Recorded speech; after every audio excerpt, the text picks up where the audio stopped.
Seperti inilah kalau dua domba Garut jantan bertemu. Langsung saling serang. Biasanya mereka berebut untuk mendapatkan posisi alfa, alias pemimpin terkuat di kawanannya. Untuk melindungi otaknya dari benturan keras, ternyata domba Garut memiliki kemampuan yang disebut bubble wrap effect, alias efek gelembung pelindung. Pertama, tanduk domba Garut memiliki rongga untuk mengarahkan kekuatan benturannya agar tidak langsung ke otak. Kedua, domba Garut mampu memperlambat aliran darah di kepalanya, sehingga semua rongga di tengkoraknya akan terisi penuh oleh darah. Dengan begitu, otaknya tidak akan terguncang ketika terjadi benturan. Prinsipnya mirip seperti plastik gelembung pembungkus barang elektronik itu loh. Biar rapat, tahan dari goncangan dan benturan.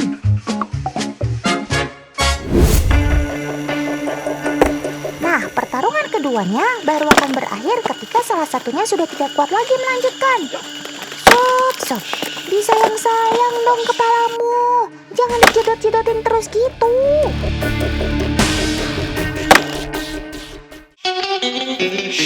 Teman, mau tahu nggak berapa kekuatan tandukan Sobat Otan ini? Sekitar 800 kilogram. Itu setara dengan kekuatan palu godam saat menghancurkan beton. Makanya, kalau cuma semangka aja mah pasti hancur kena tandukannya.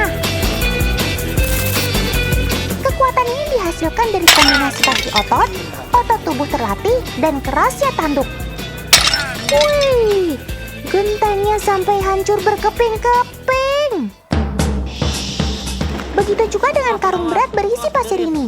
Langsung berputar kencang meski cuma terserempet sedikit oleh tandukan si domba. Cakep. Oh iya, bobot tanduk si Dorut ternyata bisa lebih berat dari bobot seluruh tulang di tubuhnya loh. Fakta yang sungguh mencengangkan, bukan? Fakta selanjutnya, domba Garut menanduk sebagai cara untuk berkomunikasi dengan sesama. Kalau tujuannya untuk menyerang lawan dan mempertahankan diri dari predatornya, mereka akan menanduk dengan kuat. Sementara menanduk lembut dan perlahan adalah tanda perhatian dan kasih sayang si domba. Seperti induk domba pada anak-anaknya ini. Tuh lihat si mama domba, menggiring anak-anaknya juga dengan menanduk. Lucu juga ya sob cara kamu kasih perhatian.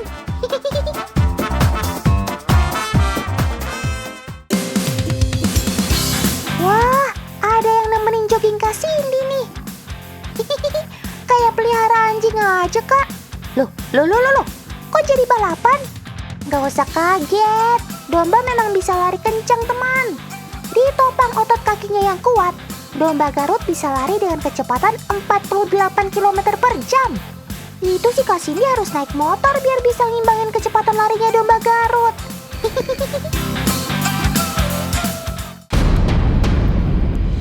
Otan jadi penasaran, kalau si domba adu lari dengan atlet dengan jarak lintasan 100 meter, siapa yang jadi pemenangnya ya?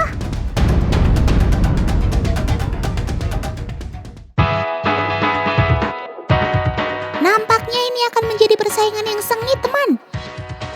Aduh, Otan jadi deg-degser deh. Kira-kira siapa yang akan memenangkan pertandingan ini? Are you ready? Ya, mulai!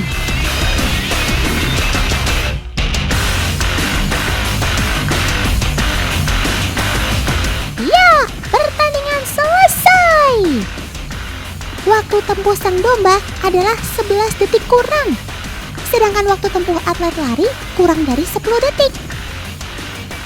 And the winner is atlet lari!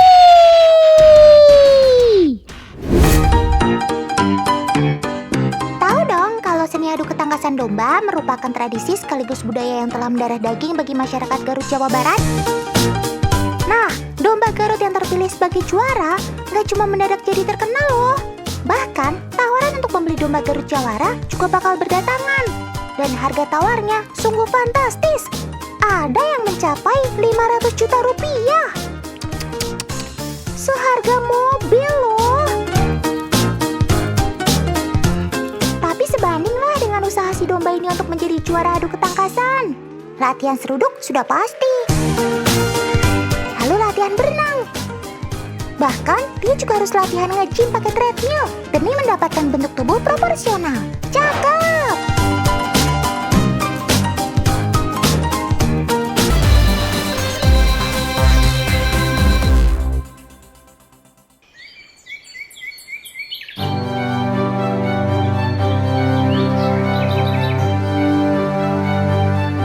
Shududududu. Siang-siang begini emang paling mantep main ke sungai. Adem, airnya dingin. Bisa lihat. What? Itu kan ular kobra. Wah, nggak aman nih sepertinya buat Otan santai-santai. Kabur! Ampun, jangan kejar Otan dong. Otan nggak akan ganggu kok. Nah loh, udah ketemu kobra, ketemu juga sama buaya. Tidak. Kalau mereka sudah bertemu, situasinya bisa memanas, alias bakal jadi pertarungan mengerikan. Udah deh Sob, gak usah usik buaya ini. Kamu lupa ya, dia kan punya kulit super tebal. Oh my god, bener kan apa kata Otan? Hampir aja kamu dimangsa buaya. Ini adalah buaya berkatak alias buaya muara. Ia adalah jenis buaya terbesar di dunia dengan bobot yang bisa mencapai 1000 kg. Sesuai namanya nih teman, ia hidup di sungai-sungai dan muara dekat laut. Artinya, buaya ini bisa hidup di air tawar maupun air asin. Di kedalaman air yang melebihi panjang tubuhnya, Crocodylus porosus ini juga mampu melompat dan menekan mangsa secara vertikal loh.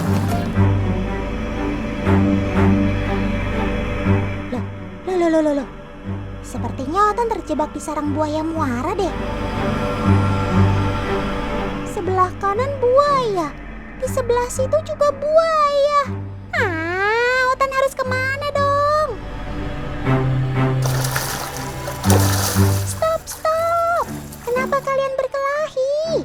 Sesama buaya muara nggak boleh mendahului dong. Tunggu. Buaya satu ini kayaknya palsu deh.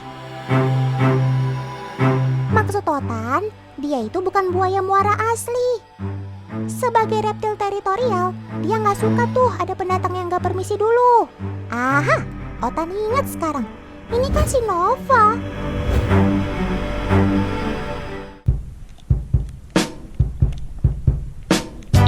Ini dia teman, jenis buaya yang kerap disamakan dengan buaya muara, yaitu buaya Nova atau dikenal dengan buaya Papua.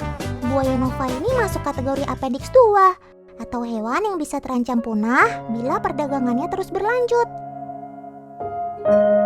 Mari kita doakan sobat Otan ini agar jumlah populasinya tetap terjaga ya teman.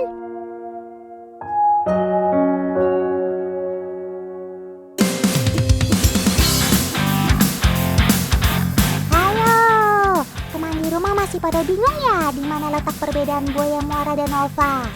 Coba deh kita perhatikan baik-baik. Secara fisik, kedua jenis buaya ini cukup banyak memiliki perbedaan loh. Dimulai dari bentuk kepala. Buaya Nova lebih lebar dan pendek dibandingkan buaya muara. Secara warna, buaya muara berwarna kuning dengan total hitam yang berbentuk bulat. Sedangkan Nova warnanya jauh lebih pucat dan motif hitam pada tubuhnya cenderung berbentuk kotak.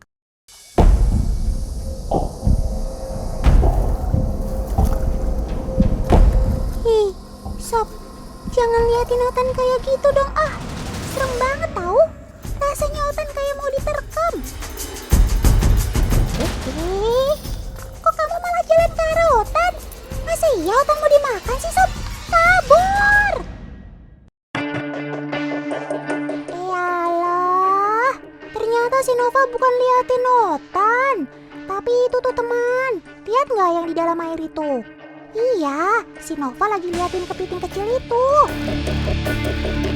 Push, cepat pergi dari sini sebelum selesai nasib kamu dalam mulut buaya. Hap, terlambat sudah pemirsa.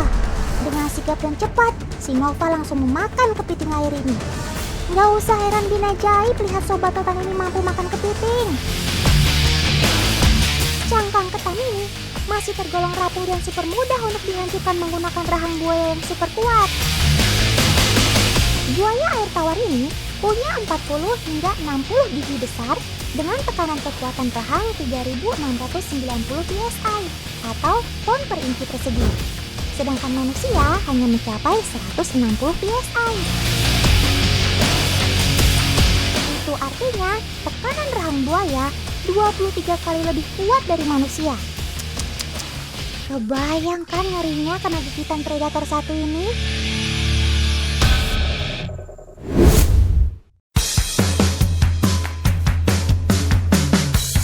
Teman, ada yang tahu nggak persamaan manusia dengan hewan? Jawabannya ya begini nih, yaitu sama-sama ngumpul kalau lagi ada makanan. Kak Resi gak pernah telat untuk kasih makan ayam-ayam kesayangannya. Lihat aja tuh, ayamnya gede-gede banget kan.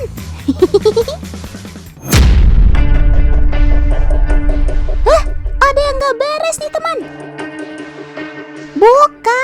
Bukan ada hewan yang mau mangsa ayamnya Kak Resi, tapi ada maling. Maling! Halo, Pak Polisi, Pak RT, Pak Lurah, tolong! Tidak!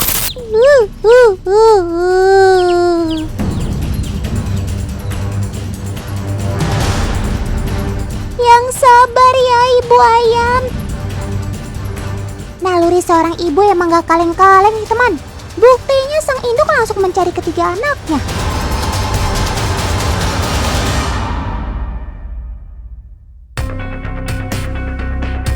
Selain suara untuk berkomunikasi dan mencari keberadaan ayam lain, ternyata ayam punya kepintaran yang luar biasa loh. Ayam bisa mengingat lebih dari 100 wajah manusia. Nah, ini dia nih malingnya. Waduh, ketiga anak ayamnya sudah dimasukkan ke dalam kurungan. Bagaimana dong caranya mereka bisa keluar? Aha, guys, ada sedikit celah di bawah sana. Ayo cepat keluar. Cakep. Akhirnya kalian berhasil keluar dari kurungan itu.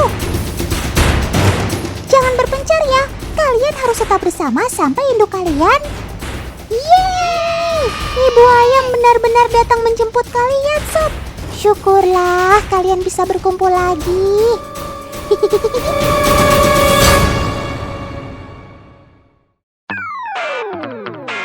Teman, kita kenalan yuk sama keluarga ayam ini. Perawakan mereka yang besar bukan karena kebanyakan makan loh ya, tapi karena mereka merupakan jenis ayam Brahma.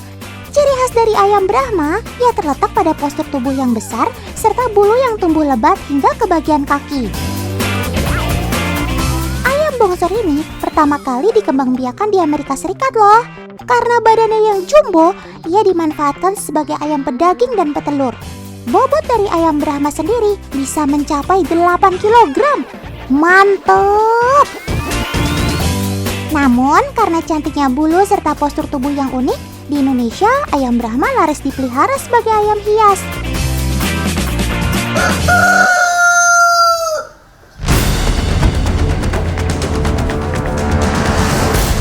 Waduh, mentang-mentang badan kamu besar, kok sosokan berantem sih sama ayam jago? Situasi nampak makin memanas, Bung. Sesama jantan mulai mengembangkan bulu sekitar leher. Tolong hentikan. Waduh, nggak usah macem-macem deh, Sob. Mending damai aja yuk. Ampun, Bang Jago.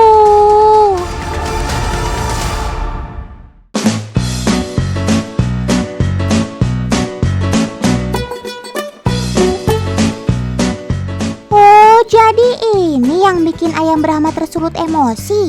Kamu iri ya lihat Abang Jago bisa nangkring di atas pohon? Oke, Kak Resi akan bantu mewujudkan impianmu. Kita buat pembuktian yang pertama ya. Si Jumbo ini mau Kak Resi letakkan di batang pohon yang berukuran besar.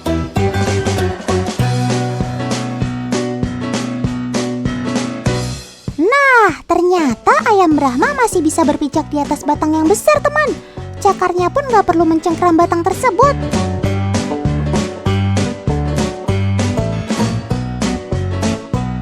Selanjutnya Kak Resi taruh di batang pohon yang lebih kecil ya. Kira-kira dia sejago ayam tadi nggak tuh? Walah, si bongsor malah langsung turun tuh teman. Kita coba sekali lagi ya. Nah, bisa dilihat kan teman? Cakar ayam Brahma lebih pendek dari ayam jago, sehingga tidak bisa mencengkram batang pohon. Sekalipun berhasil, tapi postur badan yang besar juga kurang menunjang ia untuk hinggap di batang pohon. Alias, pegel bro menahan bobot tubuhnya sendiri. Jadi dia akan memilih turun daripada bertahan di atas pohon.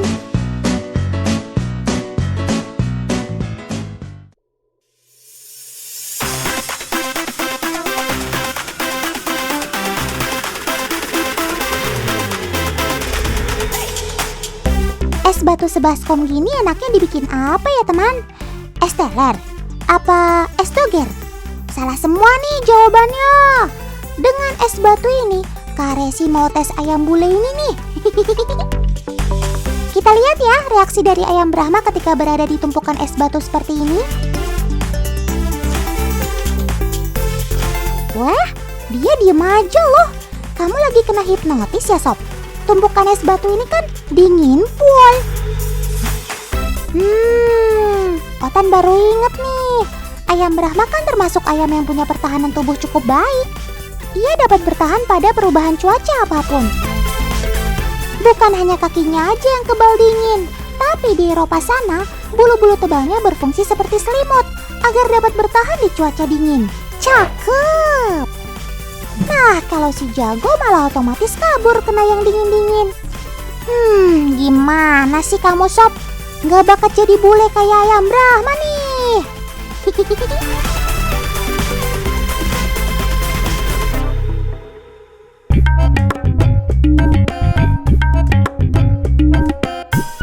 Teman, kalian sadar gak sih kalau unggas yang satu ini cukup sulit untuk ditangkap?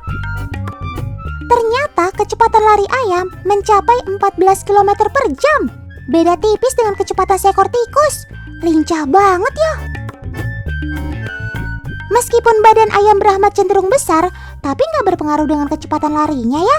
Hal ini disebabkan karena langkah kaki ayam Brahma cukup lebar saat berlari. Tapi, ada yang tahu nggak kenapa ayam terus menggerakkan kepalanya saat berjalan? Ternyata gerakan maju mundur ini berfungsi untuk menjaga stabilitas penglihatan ayam ke berbagai objek.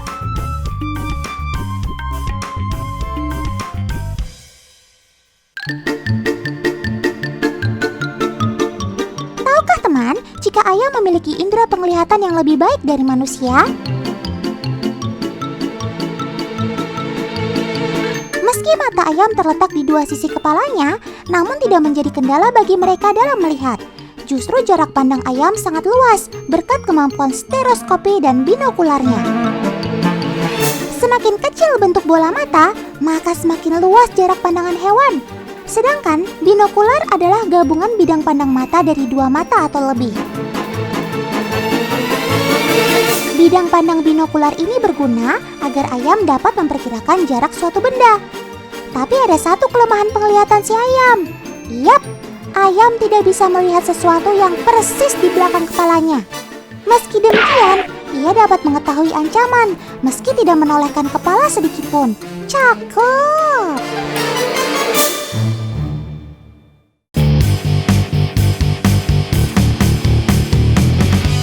Teman, ayam memang memiliki dua sayap.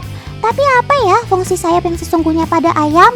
Mungkinkah dia bisa terbang seperti burung?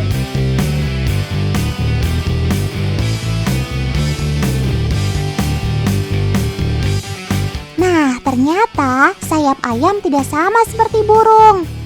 Sayap ini tidak digunakan untuk terbang jauh dan tinggi. Saat ayam lompat atau bergerak dari ketinggian, ia akan mengepakkan sayapnya beberapa kali untuk menyeimbangkan tubuhnya agar tidak terjatuh. Jadi bukan karena ia berusaha untuk terbang ya teman.